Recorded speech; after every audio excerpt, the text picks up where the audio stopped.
Hello, everyone, and welcome back to Mark Anthony's Music Picks. Today is episode 109, and as the title suggests, this episode is going to center around the label Planet E. Planet E is a label that was originated by Detroit sort of legend at this point, Carl Craig, back in 1991. Carl's first release on the label was under his alias 69. I'll admit I'm not familiar with that record, but for me, Planet E came into my life right around the same time that I started collecting records. So I started really getting into vinyl in 2004. And I started out with, as a newbie, I started out with, some New York tribal-y cheese labels and, some labels that, looking back on it, were good to maybe get a start in. But as your tastes refine and progress, and as you make mistakes buying music, Planet E, to me, became one of those labels that I looked to for more sophisticated releases and releases that I thought would actually last in my collection, and I thought really brought out the best of what electronic music could really offer. So today I have, oh my gosh, 6 or 7 releases that I want to go over with you, and basically just describe some of the wide variety of music that Planet E has brought to us. To me, it's really been a staple of a label, something that I've always checked on. I've always had my alerts kind of queued in, my Juno alerts and such, and from other previous websites like Dance Records, I would always look for and search for Planet E releases because I knew even if I went way back in the catalog, there was a chance for a repress, and there was also a chance to discover some serious gold that, for whatever reason, might be a little bit overlooked, but it has still just continued to age well and, kind of has that timeless factor that I think Planet E really brings to the table. My first release for you here is one that I actually like both tracks on, so I'm going to cover both of them. But I'll first talk about the Kenny Dixon remix. This is Interzone Orchestra's People Make the World Go Round. This came out in 2000, and for me, the Kenny Dixon catalog is the most potent in the early days. I don't know if it's me, I don't know if his music's changing, but I kind of lost track of his beats, or he kind of lost me, I would say, maybe starting in 2010 until now. But when I go back and listen to some of his stuff from the 96, 97, up until, like I said, 2010, a lot of that stuff really resonates with me, and this is right in the sweet spot. I wrote a really nice review for the Black Mahogany Triple Pack album, the one with the orange and orangish brown on the cover, because that's my favorite KDJ release of all time. But if you really like that album, or if you like a few of the tracks on there, check this out, because this sort of has that same loose, carefree, vibrant, kind of honest, sincere KDJ vibe to it. It's got the feeling of the outdoor vibe, like the barbecue, the picnic, and that's always what I thought KDJ shined at the best. And I also really like this track because there's a beat switch in it.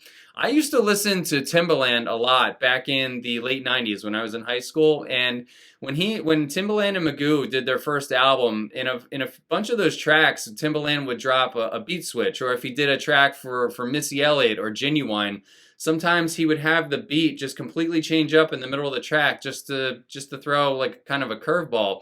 And Kenny Dixon did that here, and I really like how this all came together. And like I said, if you really like the Black Mahogany vibe, this is a release for you.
Now, on the flip side of that same record, I feel like this is a pretty good value, is Carl Craig remix. And this is, Carl Craig basically brings a symphonic classical training to the techno scene. He's more of a producer than he is a DJ. I know that he does DJ, but I think when people hear him DJ, they actually view him as more of a producer that's DJing than a DJ that produces, if if that makes sense. I think he's definitely skewed in his like skills and abilities much towards production, and I think the DJing is like kind of like an afterthought. And here you can see some serious sophistication in Carl's approach, because there is some very complicated time signature experimentation here. I made a review for this record on Discogs years ago, and I just saw when I came back to look at it today that somebody replied and I missed it. And the person was trying to, they were attempting to break down the different time signatures that are displayed in Carl's mix. And it sounded like the person that that replied to me like almost confused themselves trying to break it down and analyze it. And I think that is a testament to how complicated this is. The only thing I know for sure is when the beat drops in the middle of this track out of the kind of gentle lulling string sequence and just the bass hits like 8 or 9 times in a row, I'm all in.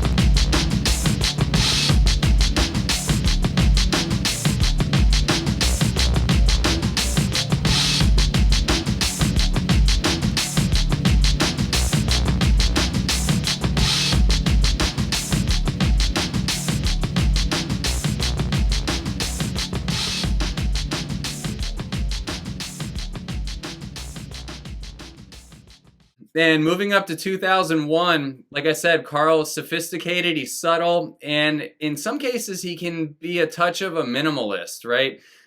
Think of people that tend to draw tracks out, like Ricardo Villalobos. I did a couple episodes on him where he'll have sequences that are rolling for a long period of time and making very slow changes. This one isn't as slow as a Ricardo record, but it's kind of minimal. This is Paperclip People's Clear and Present, and it's backed with Tweak It Yourself, which is a pretty interesting DJ tool. It's Tweak It Yourself. It's almost like inviting you to futz with it and find something creative to do with it. I guess I'm not that creative, but I find it to be an interesting beat, but I never found a way to actually like really tweak it. Maybe you could like beat chop with it or something like that. But Paperclip People is Carl Craig by himself. It's kind of a misleading alias because you would think it would be him plus 1 or 2 other people, but it's just him. And he did Clear and Present as, you know, one of the more timeless records in the Planet E catalog. I love the strings in it, and I love just the constant, I call it like the C2 thump, where it's just 9 or 10 minutes long of just a straight up techno beat. And for purists out there, this is a winner.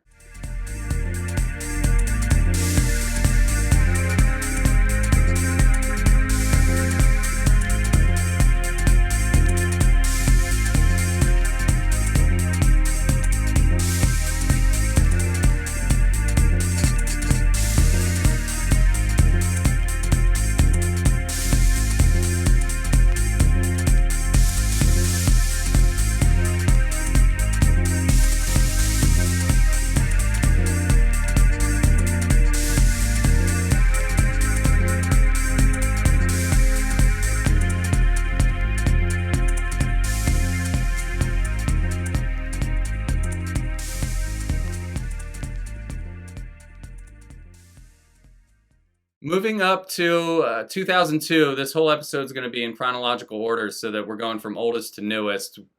I wanted to present to you Carl Craig's A Wonderful Life Epic Mix. Now, it's very hard for me to, in general, to get into ambient, although my friend Tim Humphreys, the the curator of Rediscover Records or Rediscovery Records is starting to get me into it and get me more exposure to it, it's generally a hard sell for me. So you're not going to find too much ambient on my shelves, but this one here really does it.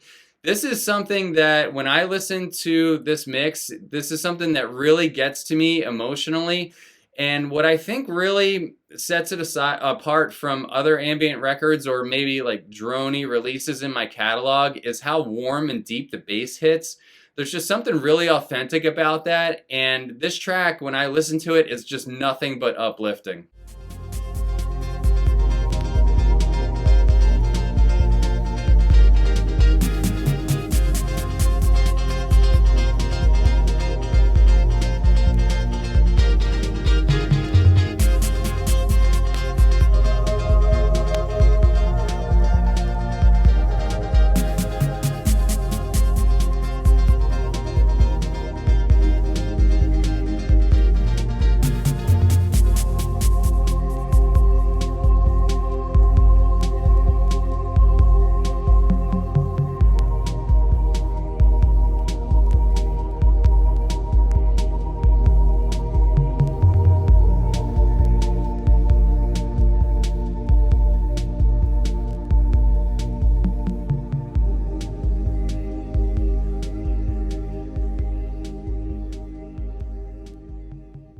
So Carl Craig would often pair up with other producers, and he's got a lot of aliases in his catalog.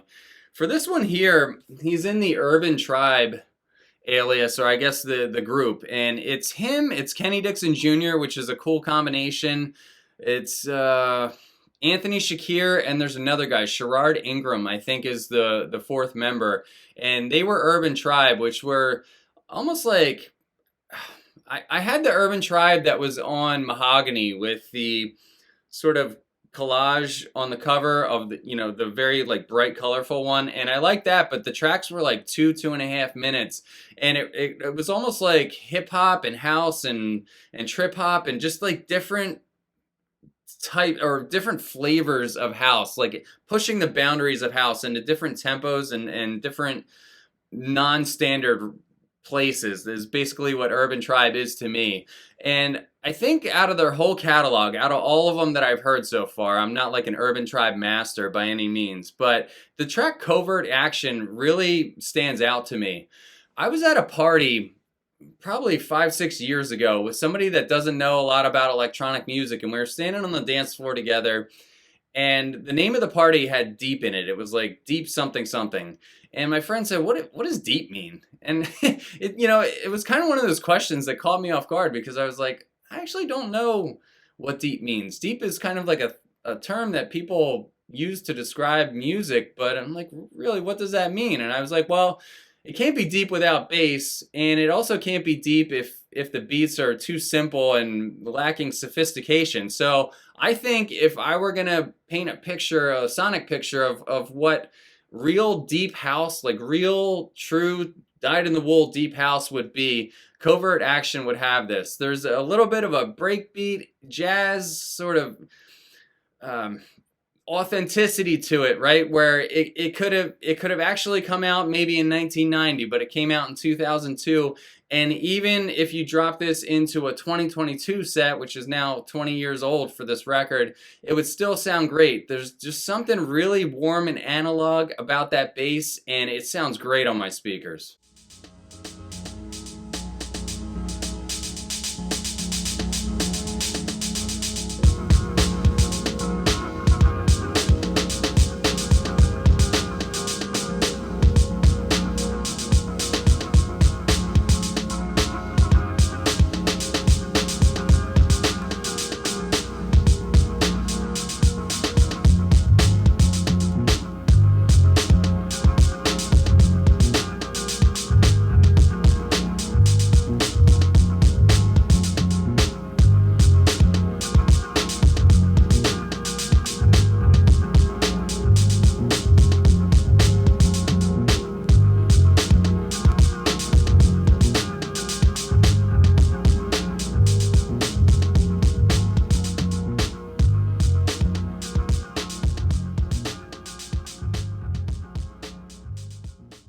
A lot of people like to use the term melodic techno. I've heard that thrown around in the last 2 to 3 years, I would say, especially amongst people that are really into the modern techno scene.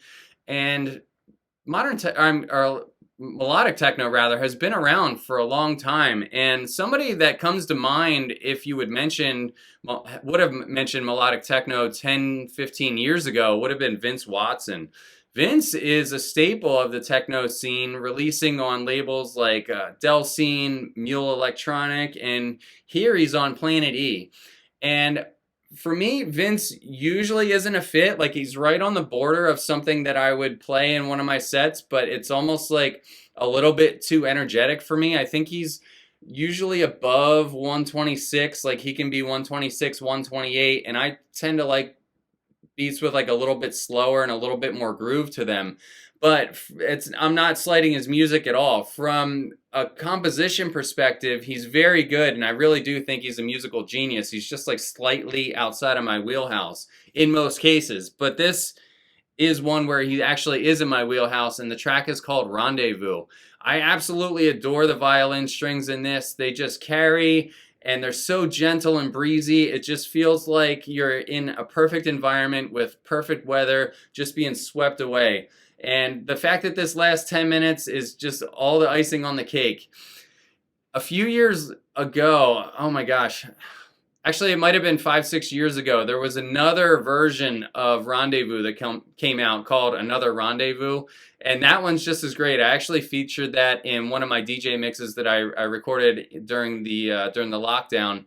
And they're both very sought after. It's just the fact that this Rendezvous came out on Planet E, which is easy to get, and it keeps the price down, whereas the newer version, Another Rendezvous, came out on a different label that's just a little bit tighter. I think it was Yoruba. But either way, stone cold classic here, and I don't think anybody's going to argue with me on this one.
In 2008, I started to catch on to Donato Dazzi. I really love that guy. Even now, I love not everything that he produces, but I always check what he produces. Sometimes he goes a little bit too hard in the paint for me, but when he goes a little bit softer and sophisticated, that's like the Dazzi that I love.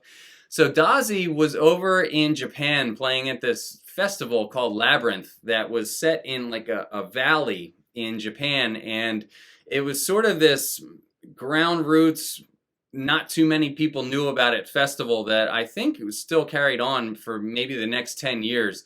And you could just see people were just having the greatest time. At the DJ booth at Labyrinth was almost like a Native American's tent.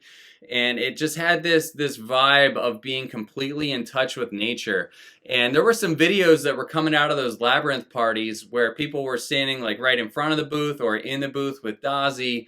And it was just like, it was one of those videos where you would watch it on YouTube and get really jealous and start thinking, well, how could I get myself over to Japan for this festival? I wonder if anybody, would be able to, I wonder if I'd be able to speak enough of the language to like find my way into this situation and actually go to this party. But I didn't have the courage to like actually try to go. But anyways, one of the tracks that is now lost from YouTube, I probably spent a half hour trying to find it for you guys so I could maybe attach it to the end of this video. One of the tracks that Dazzi played was called Dangerous Games, and it was by